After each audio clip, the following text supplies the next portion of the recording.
வரிசையாக 4 புது படங்களுக்கு அடுத்தடுத்து பூஜை போட்டுள்ளது பிவிபி நிறுவனம். இப்போது லேட்டஸ்டாக அந்த நிறுவனம் பூஜை போட்டுள்ள படம் கிரகணம்.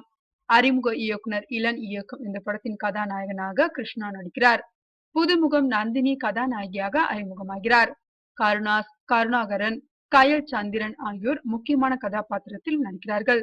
படம் குறித்து இளன் கூறுகையில், கிரகணம் கோள்களின் இடமாற்றம் என்று சிலரும், வெவ்வேறு மனிதரின் நல்லது கெட்டது இதை மையமாக கொண்டே அமைகிறது என்று சிலரும் நம்புவதுண்டு. அந்த வகையில் சந்திர கிரகணத்தால் சிலரது வாழ்க்கையில் ஏற்படும் நல்லது கெட்டதை சுவாரஸ்யமாக சித்தரிக்கும் முயற்சிதான் கிரகணம். பிவிபி சினிமா தயாரிப்பில் என்னுடைய முதல் படத்தில் இயக்குவதில் மிக சந்தோஷமாக உள்ளதா. படப்பிடிப்பு மிக விரைவில் ஆரம்பமாக உள்ளது என்றார்.